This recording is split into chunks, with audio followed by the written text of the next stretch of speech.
Próximo palestrante da noite é Jonatas Polititti. Graduado em Química Bacharelado com Atribuições Tecnológicas pela Universidade Federal de Alfenas, atua na indústria farmacêutica desde 2012, tendo experiência em pesquisa e desenvolvimento de matérias-primas. Boa noite, Ana, tá me ouvindo? Tô te ouvindo. Boa noite, cara, que sufoco, hein? Não, mas agora rolou. Não, agora vai dar tudo certo. Vai dar tudo certo. Oi, gente, o Daniel ele teve um probleminha, então a gente infelizmente não conseguiu realizar todas as perguntas que era para ele. Mas futuramente aí depois, com certeza, o Daniel vai ser muito solícito de responder essas perguntas, como ele foi de participar dessa palestra. Então já agradecer de antemão ele, que não deu tempo direito de fazer isso. Mas agora a gente vai passar para a próxima palestra da noite, né? A última, que é do Jonatas. Muito obrigado, Jonatas, por ter aceitado o nosso convite, embarcado desde o início no projeto. Obrigado você. Quando você estiver pronto aí, você pode começar a sua apresentação.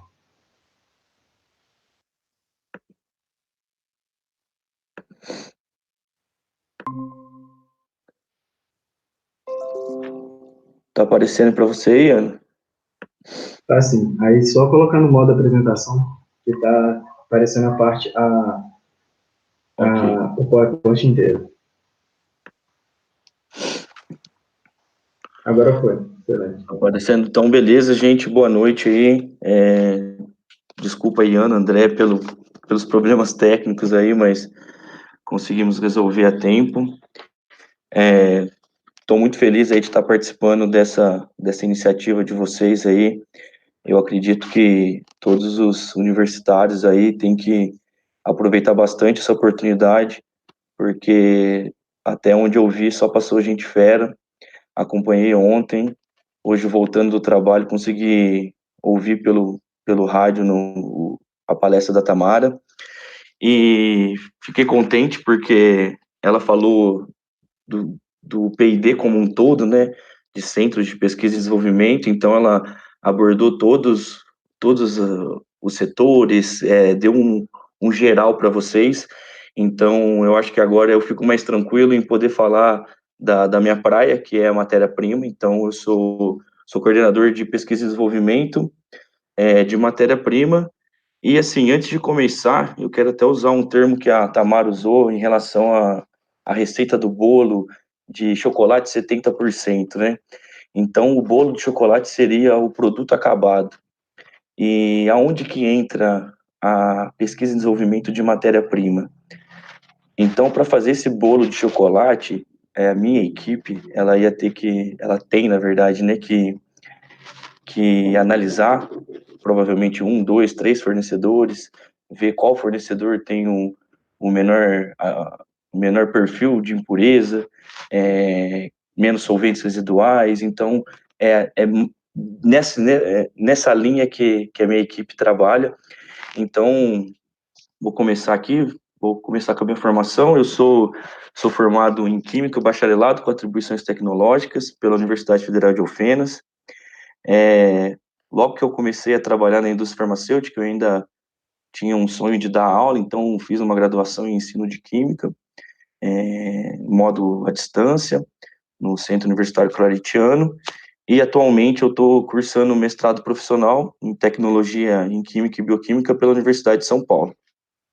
Destaco aí o meu projeto, que é um desenvolvimento de métodos para a determinação de arsênio, cádmio, cobalto, mercúrio, níquel, chumbo e vanádio, visando o controle do processo produtivo de fármacos por ICP-MS. Embaixo aí tem um equipamento, o ICP-MS da Agent, é um equipamento muito sensível, muito delicado, e como vocês podem ver, é um mestrado com foco profissional. Então, por que surgiu esse sonho de fazer um mestrado profissional? Sempre me interessei em ter um título de mestre, só que a partir do momento que a gente está trabalhando, conciliar o mestrado acadêmico com o trabalho é muito complicado.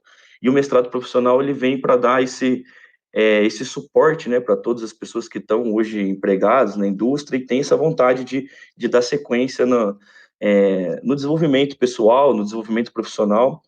Então, assim, esse projeto eu faço ele 100% dentro da minha empresa. Eu não uso nenhum recurso da USP, eu apenas tenho as aulas, então eu tenho um pouco de créditos a cumprir, um pouco menos que o acadêmico, mas ele é um mestrado reconhecido pelo MEC, assim como um acadêmico.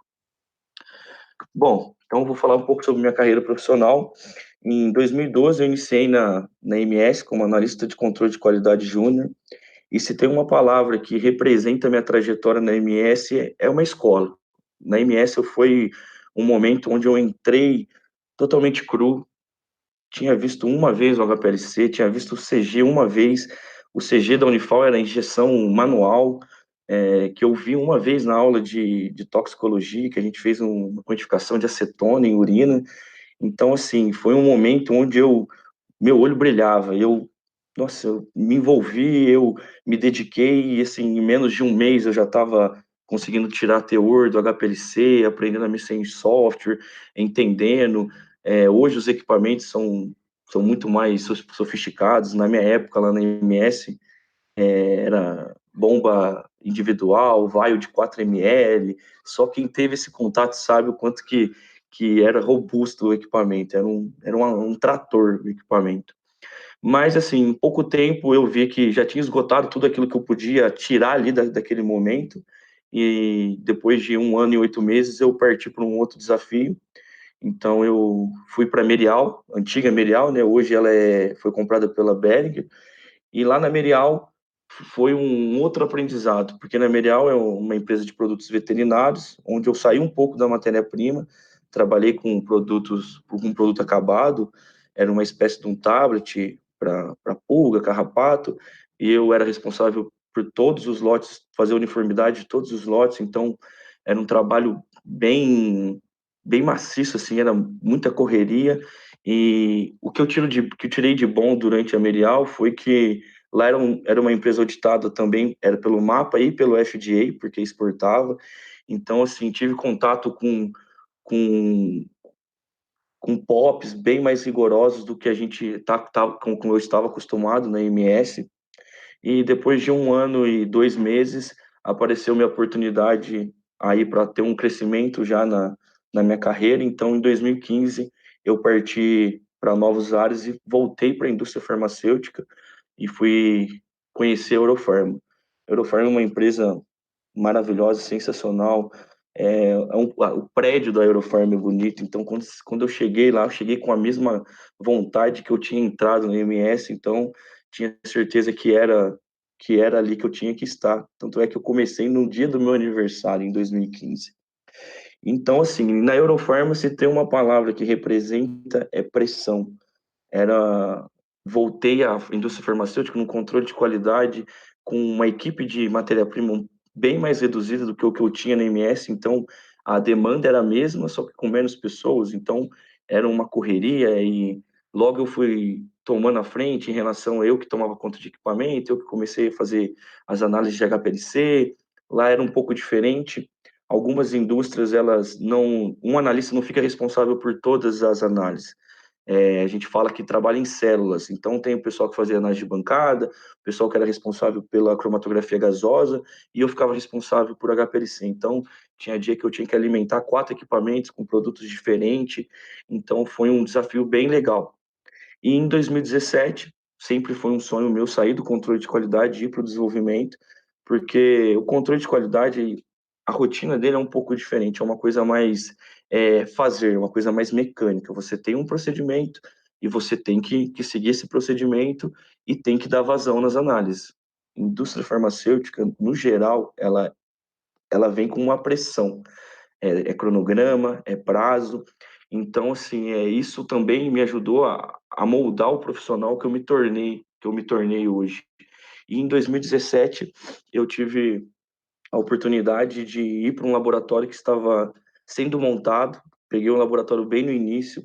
É, no começo não tinha nem laboratório, o equipamento não estava instalado, então a gente ia para Anápolis, onde é a nossa unidade Fabril da Brain Pharma. O Inove é o nome do nosso laboratório de desenvolvimento e de pesquisa e desenvolvimento aqui, que é situado em Barueri. Então, e no Inove eu tive assim o boom da minha carreira, né? Em 2 anos e 3 meses eu estava assumindo o cargo de coordenador de pesquisa e desenvolvimento. Claro que eu falo assim, brinco assim, que quanto mais a gente trabalha, mais sorte a gente tem. Então, assim, eu estava no lugar certo, na hora certa, capacitado. Claro que assumi com a minha equipe, a equipe que eu estava lá diariamente na bancada, e passar a ser o gestor dessa equipe foi um desafio muito grande. No primeiro dia, quando eu fiquei sabendo que o meu coordenador iria sair e eu recebi o convite do meu gerente, eu não dormi, eu entrei em choque. Eu falei, gente, como que eu vou conseguir tocar essa equipe, né, e manter esse padrão de entrega, essa questão de reunião e mudar a chavinha, sair de um analista sênior para um cargo de gestão. Mas, assim, não pensei duas vezes, aceitei. Então, hoje, há um ano e um mês, eu coordeno 18 pessoas no laboratório, mais quatro analistas de documentação. E tenho muito a agradecer a eles, porque um gestor precisa da equipe. Então, assim, pessoal, tudo que eu estiver falando, eu vou tentar fazer um link em questões daquilo que vocês podem tirar de bom da minha experiência, porque eu acho que cada um tem sua trajetória, mas tem alguns pontos que eu acho que faz diferença, algumas posturas, alguns engajamentos. Às vezes o ser humano tem uma mania de ficar reclamando, né? Então eu acho que a gente tem que arregaçar as mangas e ir para cima. Eu acho que é isso que a gente tem que fazer, independente da área que vocês vão seguir, até na faculdade, principalmente na faculdade, né? Bom, então vamos lá, vou dar sequência. Bom, vocês podem estar me perguntando assim, pô, o cara fala matéria-prima no slide e só coloca foto de produto. Talvez para vocês tenha aí losartana, um Benegrip, cápsula, comprimidos coloridos. Eu vejo matéria-prima, eu vejo corante, eu vejo material de revestimento, eu vejo IFA, que seriam os insumos ativos. Então, assim, um bom produto, ele nasce com uma matéria-prima boa. Então, assim, como todos os palestrantes falaram até, né, que a indústria farmacêutica ela é uma engrenagem, e cada engrenagem ela tem que estar funcionando bem para que no final, né, o produto final, para chegar no consumidor, a gente tenha um produto de qualidade e atenda assim, aquilo que ele tem que ser. Se é um descongestionante, se é um remédio para diabetes, se é um remédio para pressão. Poxa, um remédio para pressão é uma coisa muito séria. E lá na frente eu vou voltar a falar um pouquinho da losartana, por causa de algumas particularidades que a gente teve aí no passado em relação a impurezas na classe de medicamento das artanas, né? Losartana, valsartana ou mesartana. Então, a gente vai voltar a falar disso mais na frente. Então, vamos seguindo. Bom, então, assim, eu vou ler a definição de IFA, acho que para farmacêutica isso parece ser meio redundante, mas vamos lá. Insumo farmacêutico, o IFA, né? Que, quando administrado a um paciente, atua como um componente ativo, podendo exercer atividade farmacológica ou efeito direto no diagnóstico, cura, tratamento ou prevenção de uma doença, ou ainda afetar a estrutura e funcionamento do organismo humano. O recipiente seria todos os outros componentes que completam, né, a formulação, seja num comprimido, seja num xarope. Em média, gente, uma formulação aí vai ter em torno de 10 recipientes, 10 insumos, às vezes um, dois, três ativos e o restante recipiente. Então, assim, a quantidade, para fazer um produto, olha a quantidade de matéria-prima que a gente precisa. E aí deixei em destaque aqui que impureza é um assunto também que a gente vai falar, então toda vez que eu me referir a impureza, seja ela inorgânica ou orgânica, quer dizer que qualquer componente presente nesse insumo farmacêutico ou no meu produto terminado, que não seja um insumo farmacêutico ativo e nem os recipientes. Bom, não tem como eu começar a falar de P&D hoje sem comentar dessa legislação que a Graciele comentou com a gente no primeiro dia, na primeira palestra da semana, onde ela fala que a importância da RDC 301. A RDC 301 ela é que rege hoje as boas práticas de fabricação. E ela é um marco regulatório. Mas assim, pô, por que ela é um marco regulatório? Não tinha nenhuma outra antes? Tinha. Antigamente era a RDC 17, que era de 2010. Mas assim, dentro do ambiente P&D, tudo era muito empírico. Era assim, pô, eu estou desenvolvendo um método, essa coluna não deu certo. Vamos testar outra coluna. E assim, eu ia testando, pô, achei a coluna, beleza, testo o método é validado e pronto, segui o jogo. Com essa nova RDC 301, com esse marco regulatório, o ambiente de P&D, todo o centro de P&D analítico, ele está passível de uma auditoria da Anvisa com foco nessa RDC 301. Então, qual que é o foco disso? É manter a documentação desde o nascimento do produto até a hora que ele chega no consumidor. E a gente chama isso de ciclo de vida do produto. Então, por exemplo, eu recebi 3 fornecedores diferentes de dipirona. Então, eu vou, analiso o fornecedor A, o fornecedor B, o fornecedor C, eu preciso fazer um ajuste no método, só que tudo isso eu tenho que ter rastreável. Tudo. Eu usei uma balança, eu tenho que estar anotando no logbook. Eu coloquei no equipamento, eu tenho que anotar o logbook do equipamento.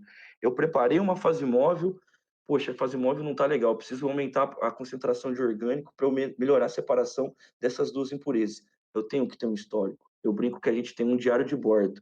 Então, por exemplo, um analista que está responsável pelo desenvolvimento, ele tem que ter consciência que em qualquer momento ele pode ser abordado e ele vai ter que explicar qual que foi o racional para ele trocar de uma coluna C8 para uma coluna C18, para ele ter uma coluna com diâmetro diferente, por ele ter mexido no fluxo, por ele ter colocado um gradiente, não ter feito por um fluxo isocrático. Então, assim, hoje dentro da indústria farmacêutica não existe rascunho. Ah, não, mas você não pode fazer uma anotação? Você até pode, mas você tem que subir muito rápido com ela, porque tudo está dentro de POP, tudo é padronizado.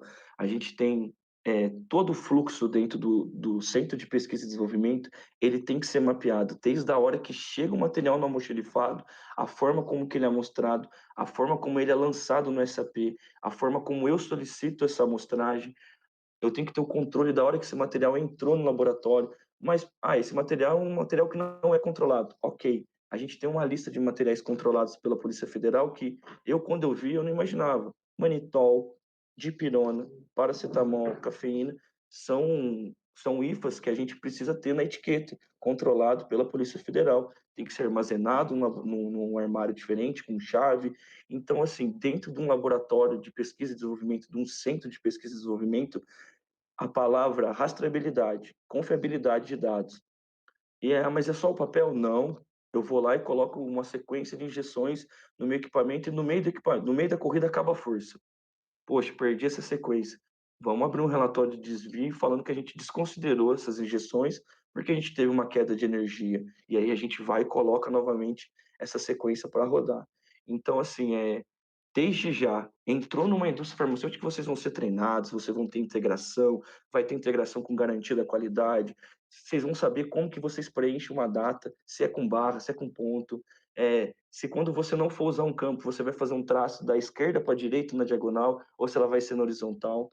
Então, não se preocupem também com isso, porque vocês faz parte da RDC 301 que todos os colaboradores devem ser treinados nos POPs padrões da empresa e nos POPs de cada área. Então, os primeiros 2, 3 dias aí, quando vocês estiverem entrando na indústria, vai ser assinando POP, vai ser lendo o procedimento operacional padrão, vai estar lá vendo como que afere uma balança, como que é o procedimento de entrada de amostra, enfim, tudo que está relacionado à geração de documento, a dados, a gente tem que ter um controle bem rígido. E isso é muito importante porque, como o Daniel comentou, quando os auditores estão na empresa, é uma loucura, porque ele pode pedir qualquer documento. Então a gente tem uma equipe, monta um quartel-general com todos os documentos lá dentro. Então, assim, mas é muito satisfatório também quando a gente consegue passar com louvor pela auditoria e a gente mantém o objetivo, que é o nosso registro de boas práticas de fabricação, que é continuar funcionando, seja uma licença, seja um alvará. Então, assim, tenham assim, em mente que é essa parte, né, que eu até fiz uma colinha aqui, que acho que, se eu não me engano, no curso de farmácia é a matéria deontologia, né, que toma conta de apresentar para vocês todas as normas, toda a legislação. Então, aproveitem, porque em algum momento vocês vão precisar delas. Bom, então falando um pouco mais da matéria-prima, outros palestrantes também usaram esses termos, compêndio, guias internacionais, como o ICH. A gente tem, ano passado, junto com o marco regulatório, a gente teve a atualização da farmacopeia da 5ª para a 6ª edição, depois de vários anos.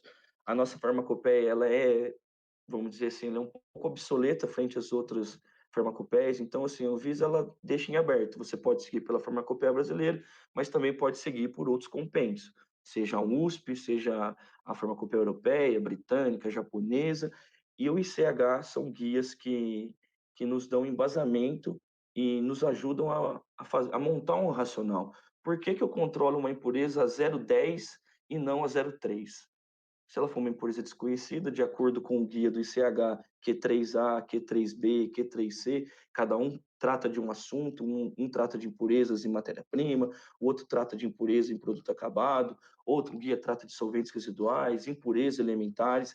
Então, a gente tem, sim, uma gama de opções para pesquisar e para nos ajudar a ter uma referência para tudo aquilo que a gente vai defender frente à Anvisa.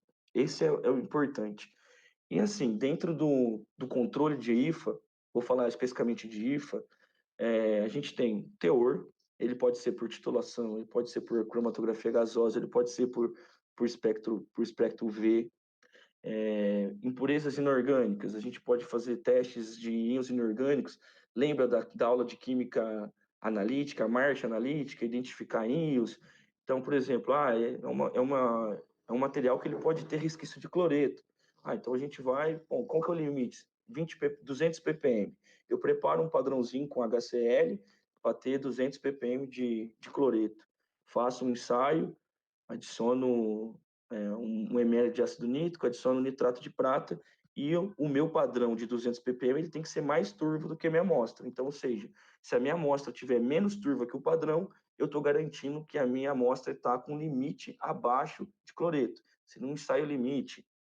Em 2018, a USP, a farmacopeia americana e a farmacopeia europeia, a gente tinha um controle de metais pesados por um teste de cor, que era um teste que é baseado em precipitação de chumbo na forma de hidreto metálico, que usava tilcetamida, então usava reagentes que, por exemplo, tilcetamida ela é proibida na Califórnia, então usava alguns reagentes que são muito tóxicos e era um teste totalmente subjetivo, porque você via uma leve corzinha quando você adicionava o padrão de chumbo frente à sua amostra, então assim, um teste que foi lançado na farmacopeia em 1905 e a partir de 95 começaram a desenvolver, a pensar em atualizar e hoje a gente tem no capítulo 232 e no 233 da farmacopeia, os limites e dois procedimentos. Um por ICP-OS, né, que seria um detector óptico, e o outro ICP-MS, que seria um detector de massa, que é o foco do meu projeto. E por isso o meu projeto ser nessa área. Então, ou seja, dentro do centro de pesquisa de inovação que eu estava trabalhando, a gente tinha opção de equipamento, como que a gente vai fazer?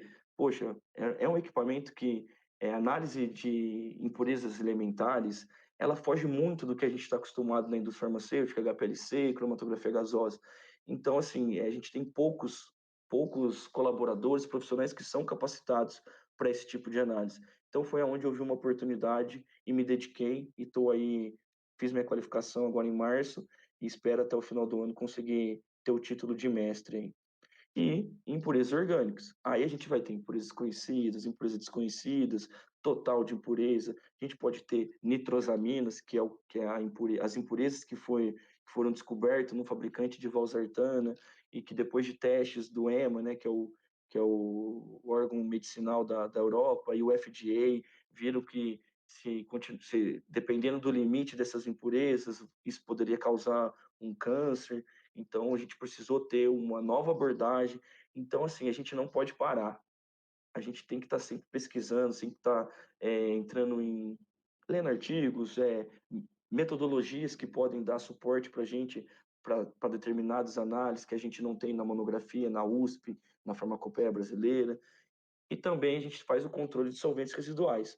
E os solventes residuais, ele é exclusivamente do IFA, a não ser que durante o preparo, durante lá o processo farmacotécnico, no galênico, por exemplo, vai ter que fazer uma granulação úmida em etanol. Então, se tem etanol no processo do produto acabado, o produto acabado vai ter que controlar esse solvente. Se não tiver nenhuma adição de solvente residual durante a produção desse produto, a gente faz uma avaliação de risco. Então, eu quantifico solvente em todos os materiais.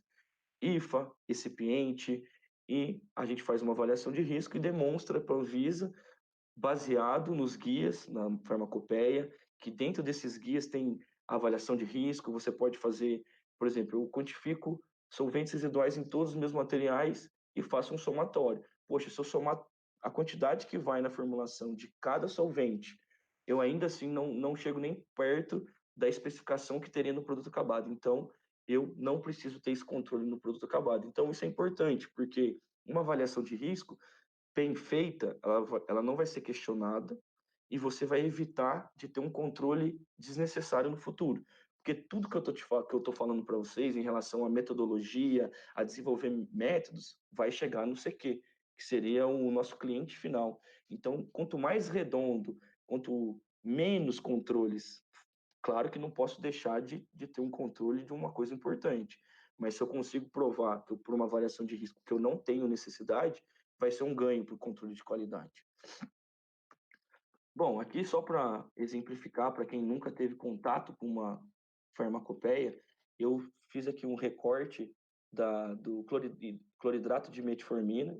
Então, assim, como vocês podem ver, no canto esquerdo vai ter a fórmula molecular, logo abaixo o CAS da molécula, e do lado direito a massa molecular da metformina. E aqui, tipicamente, da EP, ela vai ter a definição, contendo aqui já a especificação. Então, por exemplo, essa matéria-prima, a minha especificação de teor é de 98,5% até 101% na base anidra. Outras características, aparência, pó branco ou cristais brancos. Aí vai ter uma solubilidade.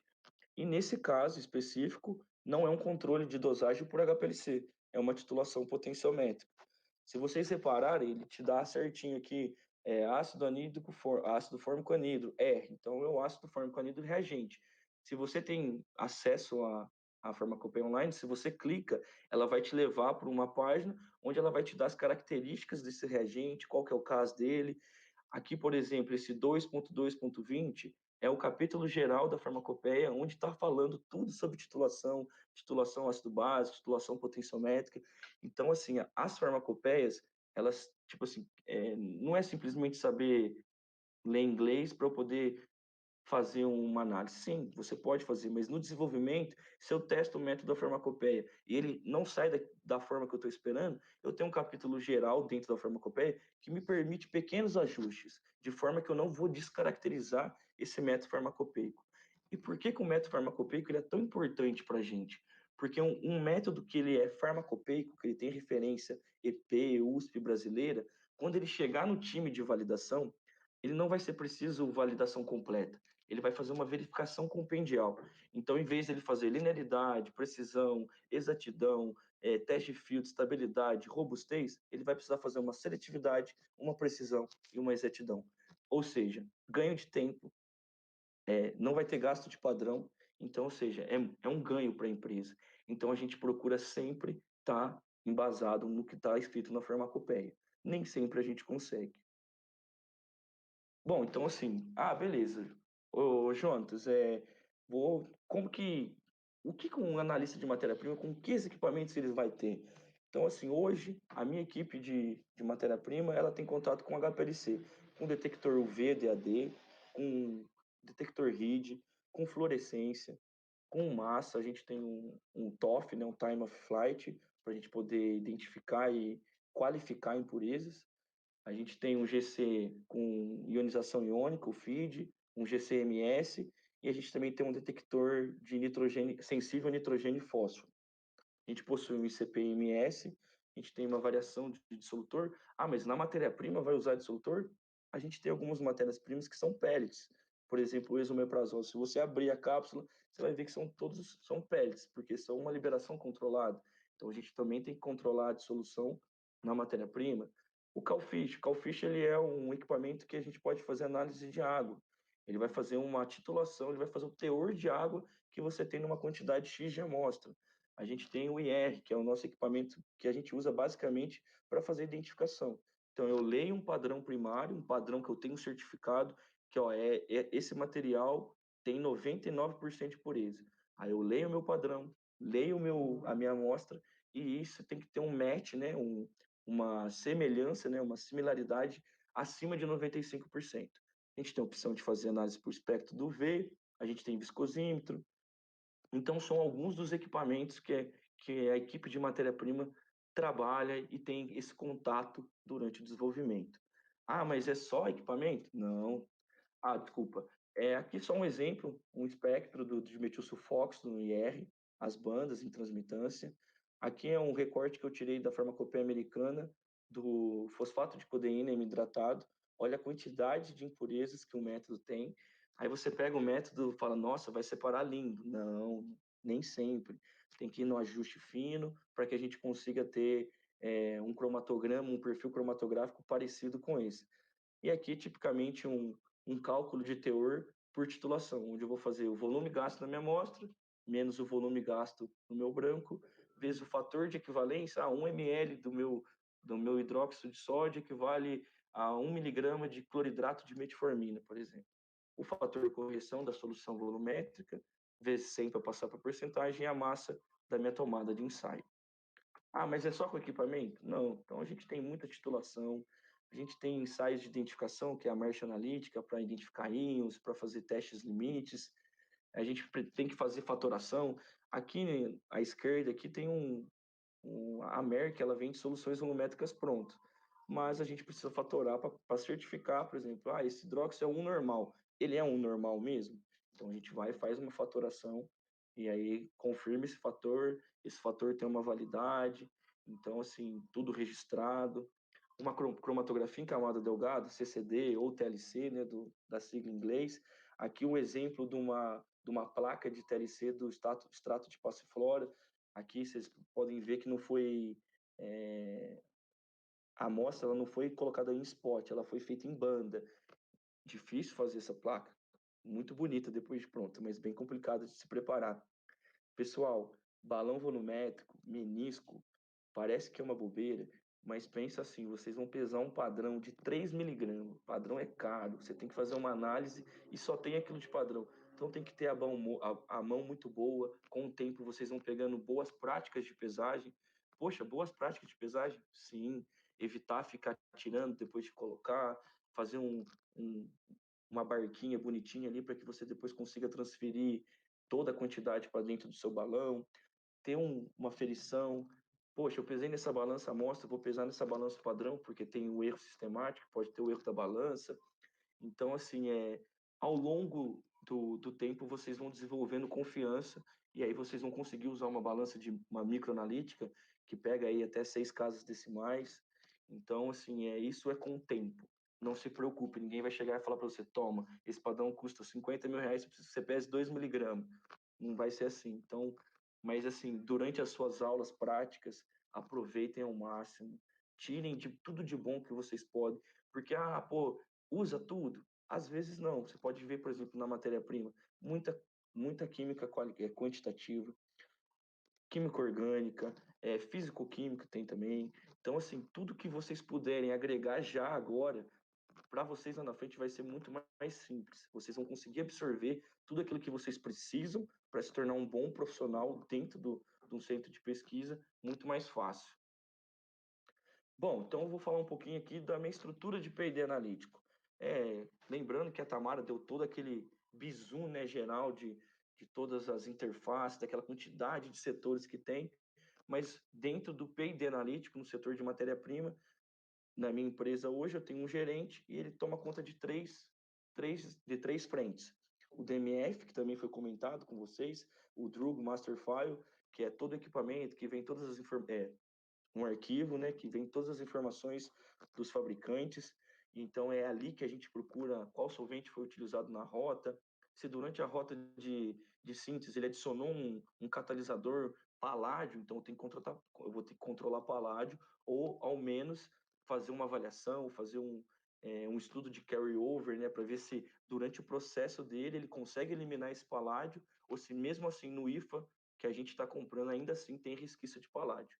Então, a gente vai ter essa interface muito grande com a equipe de DMF.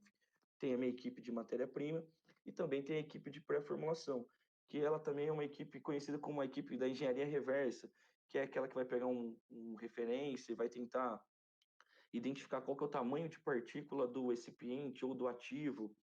Então, são áreas que se conversam ao longo de todo o processo de desenvolvimento do produto, e a gente tem que ter essa interface. Então, assim, quais são as minhas principais responsabilidades hoje? A minha equipe, a gente qualifica e define quais são os fornecedores, seja por causa que uma apresentou um solvente acima do que deveria apresentar, ou porque o PSD dela não está dentro daquilo que a gente precisa. Então, tem uma série de etapas que a gente e tudo em conjunto, nada é feito individual. Tudo que a gente vai definir dentro de um centro de pesquisa, dentro de um projeto que está em andamento, ele tem que envolver todas as áreas, porque só assim a gente vai conseguir chegar muito mais fácil na solução. Porque às vezes para uma pessoa está muito complicado, mas a gente tem uma pessoa que tem uma expertise muito maior, então ele vai ter insight muito mais fácil e vai te dar soluções. Então, é bem por aí, gente. Definição de especificação, e definição de especificação é um dos pontos mais importantes da minha etapa. Porque, por exemplo, para eu validar um método, eu preciso da especificação. Pô, precisa da especificação para validar um método? Sim. Como que eu vou definir o meu limite de quantificação? Como que eu vou definir a minha faixa de trabalho? Qual que vai ser a faixa de linearidade que eu vou utilizar para avaliar o meu método? Eu tenho que definir especificação de recipiente. Recipiente, ele pode ser muito simples e pode ser muito complexo, tão difícil quanto um insumo farmacêutico ativo. Além disso, tenho a minha etapa de estudo regulado. Quando eu falo estudo regulado, são estudos que vão estar dentro do dossiê analítico. Se não me engano, foi até a Tamara que comentou com vocês. Então, a gente prepara esse dossiê, a gente tem uma área de documentação técnica que prepara esse dossiê e leva esse dossiê para assuntos regulatórios.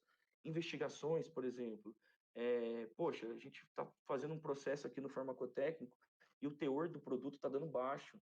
Ah, vamos fazer, será que a interação do granulado com o material do tanque, será que é alguma coisa que está perdendo? Então, a equipe de matéria-prima ela também está sempre fazendo esse meio de campo com as outras equipes, de modo a gente chegar numa resolução e a gente conseguir dar vazão nos projetos, que é o que interessa para a empresa. E também retorno de exigência. Poxa, montamos um dossiê aqui, 2.000 páginas, foi para a Anvisa, depois de um tempo a Anvisa analisa, que é a parte que a Gleiciele falou, que o pessoal avalia essa documentação que as empresas mandam, né? E, por exemplo, o técnico ele não concorda com uma abordagem que a gente teve na validação.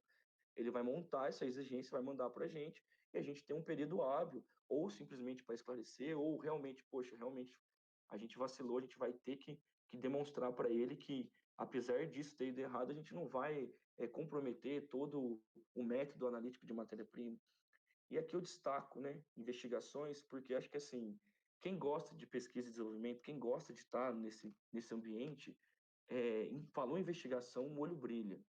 E eu volto, então, retomo aquela questão da losartana potássica, que foi um caso.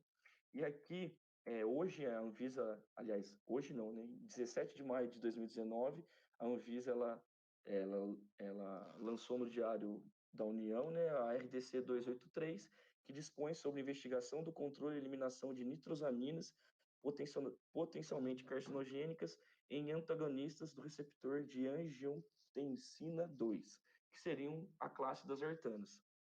E assim, por que eu destaquei esse caso? Porque esse é um caso de sucesso meu e da minha equipe. Minha equipe como um todo, trabalhou para a gente desenvolver um método que ainda não estava nem no radar da Anvisa. Olha a data que a Anvisa lançou a resolução, 17 de maio. Aí eu joguei no Google, lotes de losartana recolhidos. A data é de 10 de maio. Esse método aqui, a gente finalizou ele em março. E em abril, a gente recebeu uma auditoria pesada da Anvisa. Foram 5 auditores, eles ficaram 2 dias acompanhando a gente. Eles tinham lacrado o nosso CD com todos os lotes. Então, assim, foi um trabalho, assim, árduo e muito satisfatório. No final, a gente conseguiu a liberação de todos os lotes. Fomos uma das poucas que não precisou ter recolhimento de lotes de produto. Conseguimos, porque a losartana ela é um medicamento para pressão, então, assim, é uso contínuo, poderia ter um problema na saúde pública. Então, assim, é uma coisa que eu tenho muita satisfação em sempre estar comentando. E só para ilustrar o método que a gente fez, olha o limite de aceitação dessas nitrosaminas na nossa matéria-prima. Para o NDMA, 0,96 ppm e no NDEA, 0,27 ppm. esses limites são considerados levando em conta a maior dose que o consumidor pode ingerir. Então, a gente faz o cálculo pelo um guia do ICH, se eu não me engano, pelo M7, que é um guia que fala só de impurezas mutagênicas. Então, a partir disso, a gente definiu o nosso critério de aceitação e a gente teve que ter um método bem sensível para isso. Bom, dentro do P&D analítico, então olha a quantidade de áreas que a gente tem dentro do P&D analítico, dentro do Inova. Todos esses que estão com asterisco, eu acho que todos esses se encaixam para o farmacêutico, alguns para o químico, não todos, mas eu acho que a grande maioria se enquadra.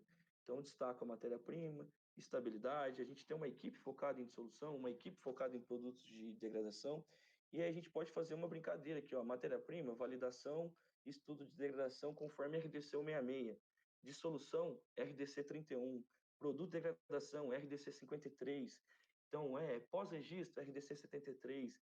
Então, assim, tudo tá ligado com a Anvisa, tudo tá ligado com legislação, e a gente tem que cumprir com cada etapa, com cada checklist que a Anvisa pede, com cada documento, com cada prova, para que a gente consiga, no final, ter um produto acabado de qualidade.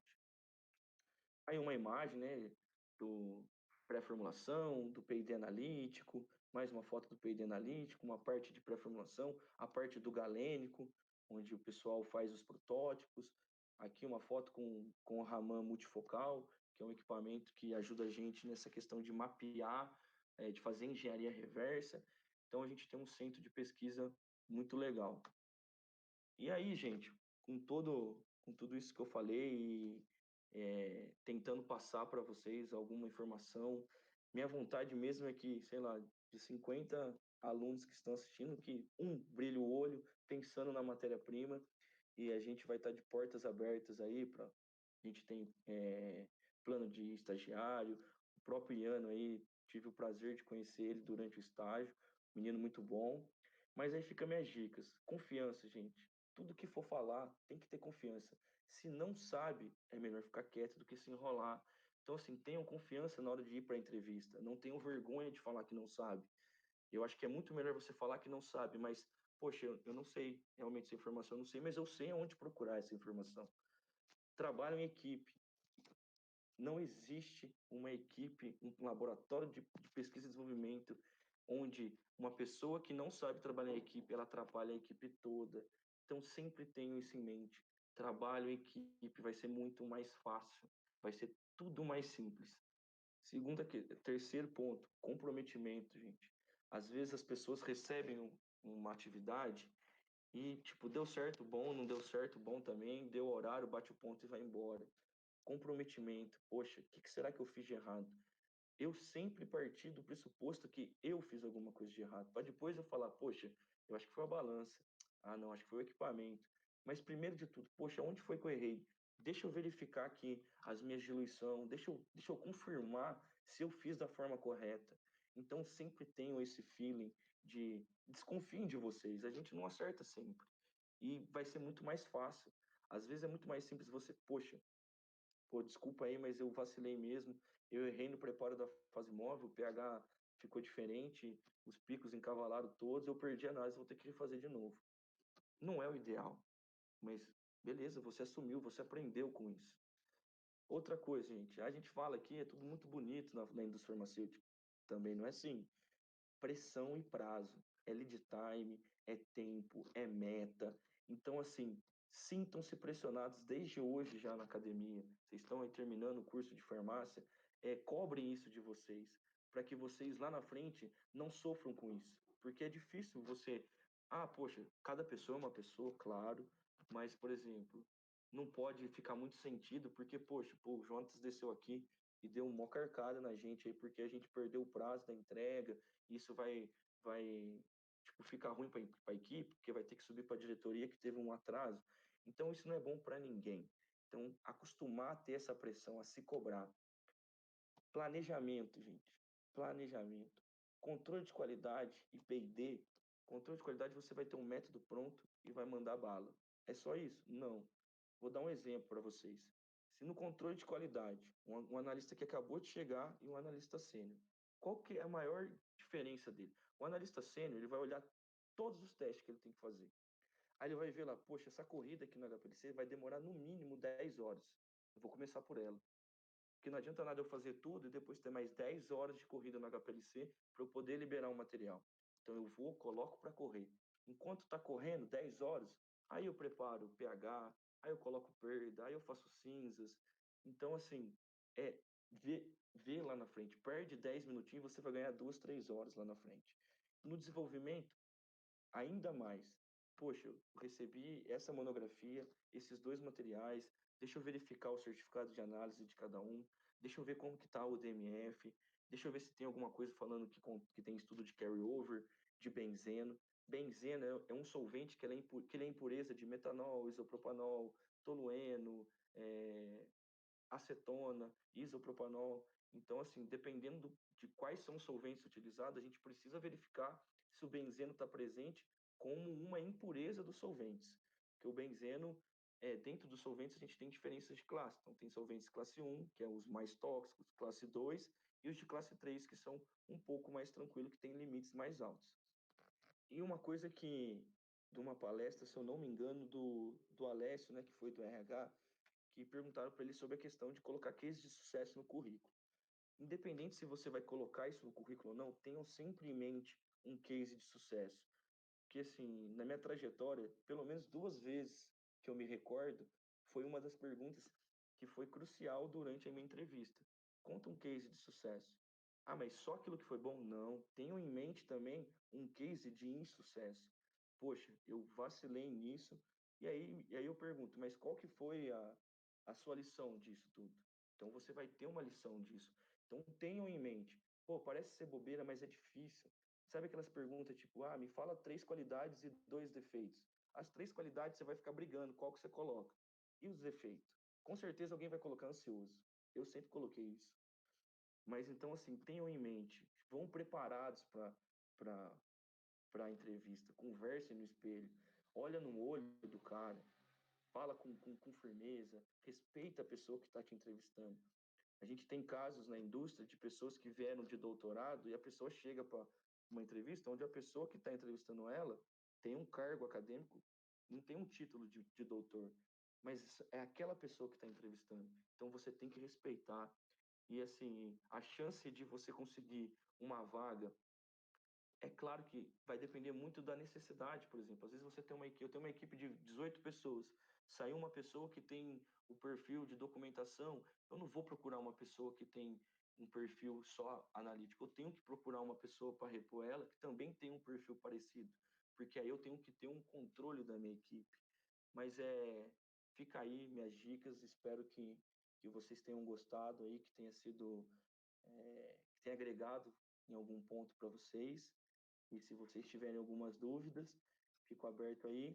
E agradecer, deixo aí meu contato do LinkedIn, o meu e-mail, aí um pedacinho da minha equipe. Então, assim, vocês podem ter visto que eu deixei Brain Pharma, Inova, Ipera.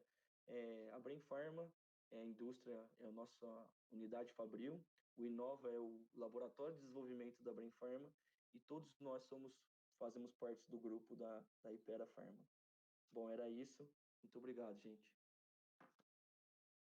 Boa noite, Jonas. Cara, parabéns pela apresentação. A gente tinha uma galera ansiosa pela sua apresentação, pela sua palestra hoje aí, com Você viu? certeza. Deixa eu mandar um abraço para minha família aí. Valeu, fã-clube. Com Joaquim, certeza, João, Angélica. com certeza eles tinham razão, sua palestra foi muito boa. O pessoal elogiando muito a sua trajetória meteórica na Ipera e seu case de sucesso com o Valsartano. A primeira pergunta que eu queria fazer para você seria voltado por você ser um químico, né? E você trabalhar, ter toda essa história na indústria farmacêutica. Conta um pouco disso, de como que foi essa trajetória, essa escolha da indústria farmacêutica, e falar um pouco também da sua área, né? O desenvolvimento analítico, essa parte da analítica, tem muito químico. Eu queria saber se há espaço para farmacêutico, e os farmacêuticos estão querendo entrar nesse ramo, que dica que você dá? Cara, não, lá atrás, quando eu saí da faculdade, estava procurando emprego, aquilo que aparecesse eu ia encarar. E eu tive uma sorte muito grande de ter entrado na MS. e na época a MS ela optava por colocar os químicos no controle de qualidade, para já chegar com. Eu não digo que o químico ele tem um pouco mais de horas, né, vamos dizer assim, de laboratório, voltados para a parte analítica, mas assim, para a indústria farmacêutica, cara, chega num ponto que, por exemplo, eu nem sabia que tinha uma matéria que chamava deontologia, que vocês tratavam já desse assunto.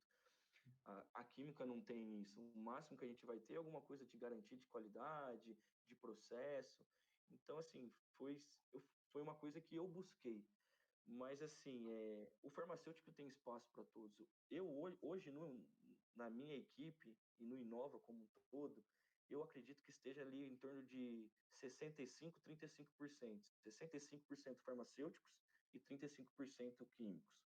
Mas, assim, o farmacêutico ele sempre vai ter espaço na indústria farmacêutica. É claro que em algumas áreas ele pode se destacar mais por ter um conhecimento, já uma bagagem da faculdade, mas na parte analítica, acho que foi um exemplo, até acho que da Denise, da palestrante, que ela fala que quando você entra, você vai ser treinado, você vai ter um treinamento, você vai passar por todas as etapas. Então, assim, entrou lá dentro, aproveitar, gente. Focar numa pessoa, aquele analista sênior, o cara manja demais. Poxa, eu vou colar nele. Você sabe como que funciona. Pô, vou lá atrás do cara. Ô, posso te acompanhar? Posso ver como que você faz? Pô, tô com esse problema aqui, o que que você acha? Porque quando a gente está iniciando, todo problema parece que é um furacão. E aí você vai ver, é uma bolha que está na tubulação, é um vazamento que não apertou direito, colocou no canal errado. Quantas vezes eu montei um gradiente e falei, pô, cadê o pico? Aí fui ver, estava misturando todos os canais. Então, assim, são situações que ao longo da trajetória você consegue eliminar isso. E assim, tudo é perfil. Tem gente que vai ter um perfil mais documental, perfil analítico, e a parte analítica tem que gostar bastante, porque assim, nem sempre você vai pegar um produto gostoso de fazer. Você vai pegar um produto que é chato pra caramba, você vai pegar um oncológico, que você tem que se paramentar, ficar numa salinha 2 metros quadrados, com uma capela de fluxo laminar, 2 horas pesando, suando, mas era a minha função. Aconteceu isso comigo na MS, com 1 ano de casa, eu estava fazendo análise de matéria-prima de oncológico. E assim, não tenham medo de falar, Jota, você pode fazer isso para mim? Posso. Às vezes você nem sabe, mas eu procuro como é que faz e então assim, tá sempre disposto mesmo. Brilha o olho dos gestores quando a gente pega uma pessoa que ela veste a camisa da empresa, que ela se fica à disposição, ela ajuda, ela não fica simplesmente ali fazendo aquilo que a gente espera. Porque cada cargo tem sua responsabilidade. Todo cargo tem teu escopo, né? Tudo aquilo que você precisa já fazer por si só. Mas tudo que vem a mais vem para agregar. E pegando um pouco desse gancho que você falou de perfis, você trabalhou em 2 ramos um pouco diferentes, né? É o controle de qualidade e o P&D. Tem perfil que encaixa nessas diferentes coisas ou é um perfil só? Como que funciona? Cara, o perfil, ele não vai ser tão diferente. Eu acho que o que mais muda é a rotina. Aí vai da pessoa, porque, por exemplo, assim, o controle de qualidade, ele, como eu falei, ele é uma coisa muito mecânica, então ele é uma velocidade, é uma pauleira maior. O desenvolvimento é tranquilo? Não, o desenvolvimento não é tranquilo. Os prazos são curtos, mas você consegue ter um tempo de você pesquisar, de você buscar a informação, ler um artigo, trazer um método que você viu. Então, assim, te dá uma abertura diferente. Para quem gosta, para quem tem vontade em pesquisar, em estar sempre agregando, o desenvolvimento é muito mais atrativo. Mas, assim, uma pessoa que passou pelo controle de qualidade, ela vai chegar no desenvolvimento muito mais pronta. Não quer dizer que se você trabalhou no controle, você só vai trabalhar em controle. É assim, a indústria, gente, eu trabalho com pessoas que já trabalhou na MS, na Eurofarm, na Libs, na Medley. O giro é muito grande. Abrir um novo centro de pesquisa e desenvolvimento, vai todo mundo para lá. Então, assim, a rotatividade é grande. E quando eu falo para vocês, assim, para darem sempre o melhor, é porque vocês sempre vão deixar as portas abertas.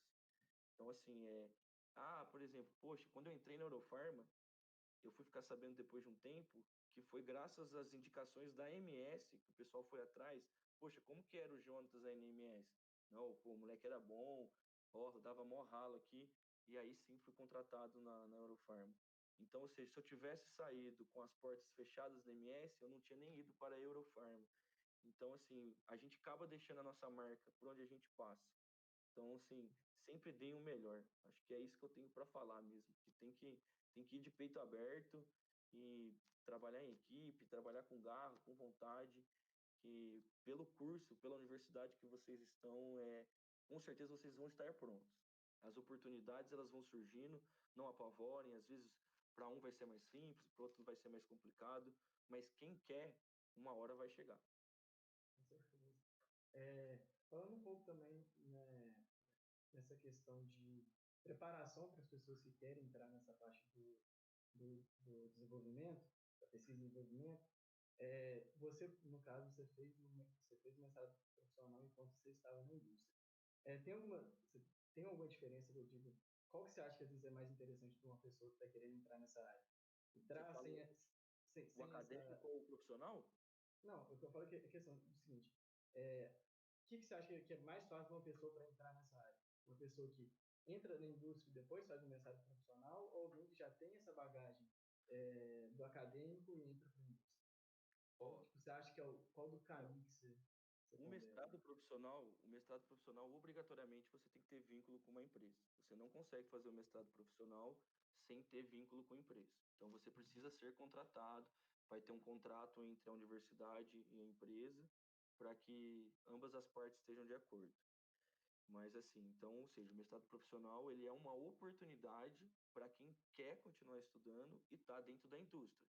Ah, mas é tão simples assim? Não. Você precisa ter um projeto, você precisa convencer o seu gestor a apostar e te dar essa... Porque isso é uma dádiva, né, cara? Você conseguir fazer um mestrado profissional trabalhando para você poder sair. Eu fiquei devendo hora, fui pagando hora, mas assim, porque eu me dispunha a fazer isso. Porque se não precisasse, era só bater o pé que não precisaria. Mas o mestrado profissional tem que estar trabalhando. Aproveitando a sua pergunta, é muito complicado, depende muito do gestor, mas tem gestor que não gosta de pegar pessoas que ficaram muito tempo só na academia. Pô, o cara tem PhD em química analítica, beleza, mas para aquele momento, a vaga que ele tem é para um cara que vai dar suporte ou é um cara que de fato vai ter que estar inserido ali já naquele fluxo de trabalho alucinante que é na indústria farmacêutica? Alguns gestores não têm essa prática. Eu, particularmente, vejo com bons olhos. Recentemente, eu contratei um aluno de doutorado da Universidade Federal de São Carlos. Ele fez todo o mestrado e doutorado num grupo de pesquisas focado em cromatografia. Então, é uma aposta. Ele tem que se adaptar ao fluxo de trabalho, só que, assim, em relação ao conhecimento técnico e teórico, ele tem muito. Então, assim, é uma aposta que eu espero que dê muito certo. A gente tem alguns mestres, alguns doutorados, e assim, o ideal para um centro de pesquisa e desenvolvimento é estar cercado de doutores e mestres. Então, assim, eu espero que uma hora essa interface mundo corporativo e acadêmico seja uma transição um pouco mais simples para quem está saindo da academia para entrar no mundo corporativo.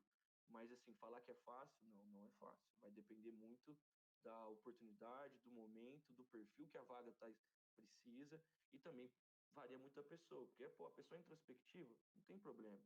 Eu não quero uma pessoa que senta no laboratório e fique só batendo papo. Tem que fazer o trabalho dele. Então, dependendo das atividades, um perfil introspectivo é melhor do que um perfil que a pessoa é muito comunicativo. Ela não vai se adaptar a ficar dentro do laboratório. Ela vai querer sair e tal. Então, assim, são coisas que com o tempo também eu estou enxergando isso, até porque eu me considero um bebê na gestão. Eu preciso crescer e me qualificar ainda mais para, se Deus quiser, alcançar voos mais altos aí. Mas estou muito feliz, não esperava assim tão rápido, né, no Inova ter tido essa oportunidade de chegar num cargo de liderança. Mas assim, abracei com as duas mãos e não vou soltar não. Então, daqui para frente, vamos que vamos. Pegando esse gancho que você está falando da gestão aí, o pessoal fez uma pergunta quanto a isso. Eles queriam saber mais ou menos como que é a equipe que você coordena hoje em dia, quantas pessoas são, e como que foi essa transição, que você teve toda uma vida mais para essa área técnica, para essa área de gestão, como você conseguiu essa experiência nessa área? Bom, vamos lá. Hoje eu tenho uma equipe de 22 pessoas. São 22 pessoas que reportam para mim. São 18 analistas dentro do laboratório e 4 analistas de documentação. A transição não foi fácil, mas assim, quando eu assumi a gestão, eu foquei em resultado. Então, eu chamei a minha equipe e falei, pessoal, a gente tem entregar isso. Esses são os nossos lead times. Então eu deixei bem claro para eles quais eram os prazos de cada atividade que eu iria passar dali para frente. Então, assim, foram 3 meses focado em dar vazão em todos os projetos que ainda estavam pendentes. Então, foi um trabalho bem moroso. Alguns ainda esquecem que eu sou chefe e brinca comigo como se fosse uma coisa normal. Dependendo da situação, tranquilo, mas tem hora que acaba ficando uma situação chata.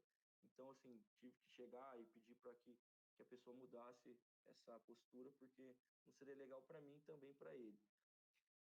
Infelizmente, ao longo desse 1 ano e 1 mês que eu tô, eu já tive 3 gerentes. Então, isso que foi o que impactou mais.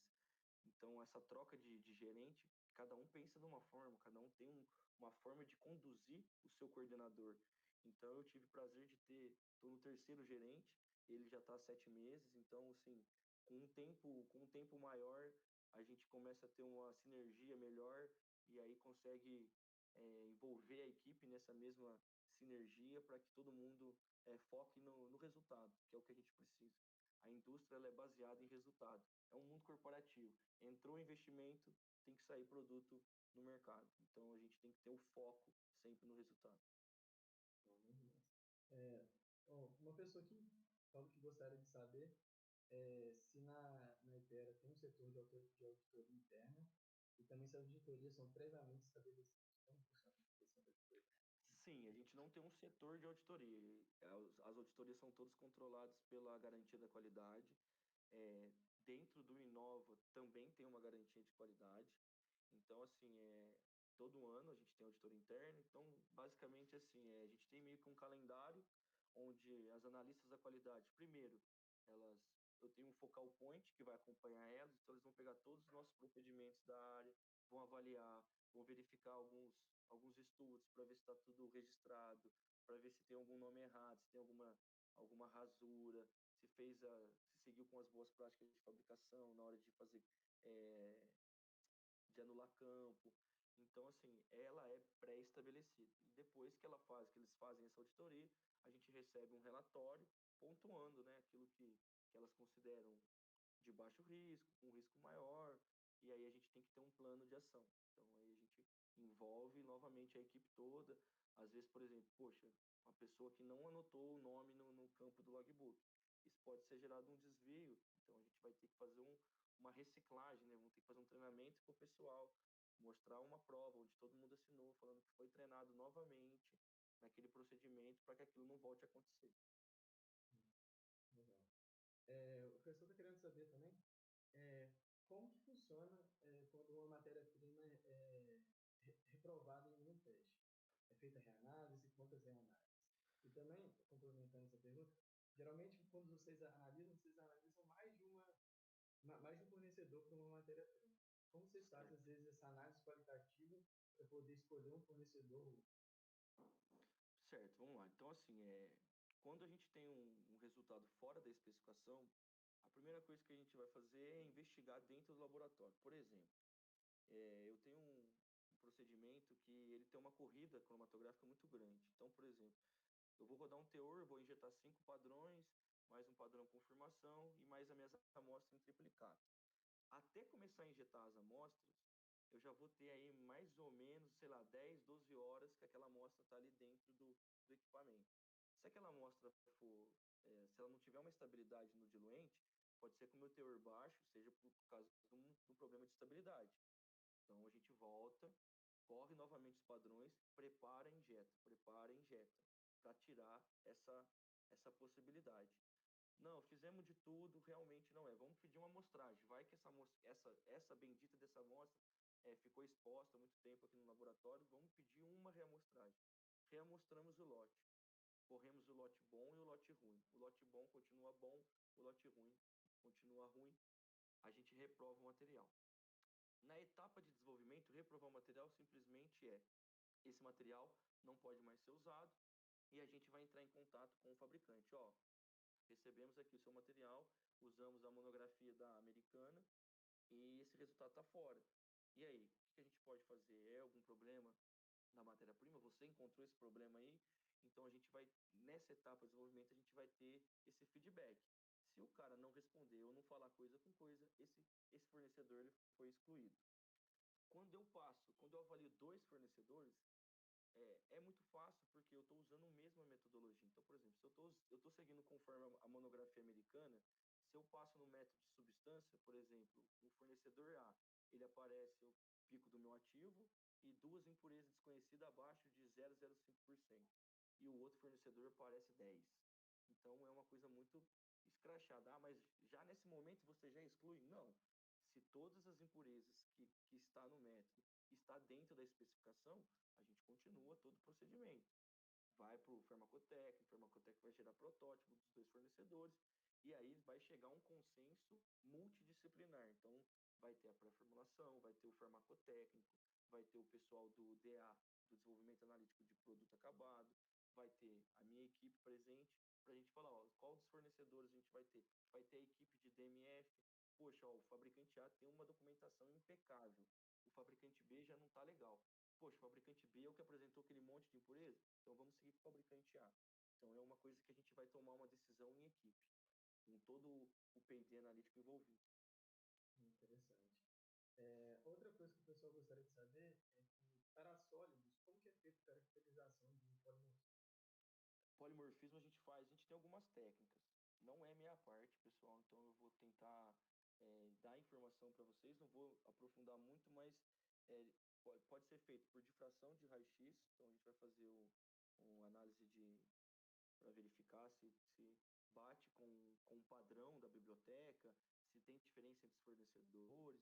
Se tiver diferença, se a gente fizer uma solução, recristalizar, ele vai para esse polimorfo, tem DSC, tem TGA, tem algumas técnicas termogravimétricas que podem também ajudar nesse racional para definir se tem diferenças de polimorfos. Mas isso faz parte da equipe de pré-formulação. É uma parte totalmente caracterização física. Então, vai ser onde vai ser feito estudos de reologia, estudos de PSD, de tamanho de partícula, estudo de DVS, que é para ver o quanto que aquele produto ele absorve de água, de umidade. Então, assim, tem uma série de técnicas que elas vão se complementar.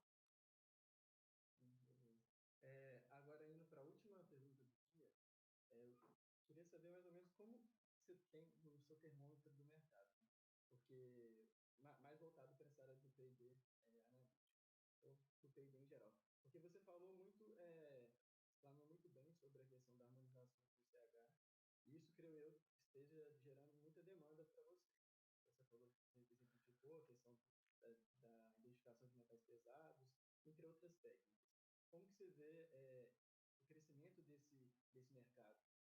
Pode ser em decorrência dessa nova harmonização, e isso está acontecendo? Eu acho que também acho que foi a Cleiciele que ela comentou sobre o Pix, né, que é onde a Anvisa, né, está fazendo parte do conselho do ICH e tal. Então, assim, na verdade, a gente tem acho que um cronograma, a Anvisa tem um cronograma de guias que a gente que devem ser implementados na indústria farmacêutica brasileira para que a gente continue participando desse conselho. Eu acho que é mais ou menos isso. Assim, Iane, a análise de impurezas elementares ela não vai dar um boom nas contratações, por quê? Porque ela é uma técnica muito cara. Um equipamento, um ICP-MS, ele custa mais de 1 milhão. Um ICP ótico, ele vai custar um pouco menos, só que ele vai ter ele vai ser um pouco mais difícil de atingir alguns limites de detecção, porque a sensibilidade dele não é tão grande. Então, assim, até o Sindusfarma, né, o Sindicato das Indústrias de São Paulo, a gente teve um grupo, né, de reunião voltado para o guia do THQ3D, que é de impurezas elementares. Eu tive o prazer de participar, onde o próprio Sindusfarmas lançou um guia, se eu não me engano, eu não vou lembrar o nome do guia, depois se precisar eu passo para vocês, aí você distribui para o pessoal, mas ele distribuiu um guia para quê? Para que as indústrias farmacêuticas façam uma avaliação de risco. Então, se eu conseguir fazer uma avaliação de risco robusta, onde eu falo que o meu processo não, não adiciona impureza elementar, o meu fabricante, ele me garante, ele me dá documentos, eu faço algumas análises randômicas, em alguns lotes específicos, eu analiso o meu lote piloto, eu não vou levar isso para a rotina. Porque, por exemplo, hoje sei lá, numa indústria farmacêutica aí de grande porte, você vai ter, sei lá, 150 HPLC, né, para atender toda a demanda de análise de teor de substância. Agora, imagine você ter esse número de CPMS, sendo que você tem um preparo de amostra que você tem que digerir essa amostra, então você vai ter um consumo de ácido absurdo, você vai gerar muito resíduo. Então, assim, eu vejo que todas as indústrias como um todo, a ideia é partir para uma avaliação bruta de avaliação de risco, para que a gente consiga mostrar no papel que a gente tem um compromisso de, se caso precisar, a gente controla, mas que na ausência disso a gente não vai ter esse controle na rotina. Beleza. Jota, então ficamos nisso. Muito obrigado por participar. Parabéns novamente pela palestra, pela forma como você fez, como você respondeu perguntas. Está todo mundo elogiando aqui no chat. Parabéns de verdade. Muito obrigado novamente por ter Pô, aceitado. Iano, você sabe que você é um parceirão meu aí. Obrigado aí por tudo. Obrigado pelo convite, André. É um prazer conhecer esse pessoal todo aí que está dando essas palestras. E, pessoal, network aí, aproveita, vai fazendo conexões aí, porque lá na frente isso vai fazer diferença, pode ter certeza. Espero aí ter agregado um pouco para vocês. Desculpem aí, problema técnico, tá terminando quase 11 horas, mas é isso aí, é uma satisfação enorme estar participando. Estou muito feliz. E é isso aí, gente. Muito obrigado. Falou, Jota. Boa noite, viu? Falou, Ian. Fica com Deus. Abraço. Tchau, tchau, gente.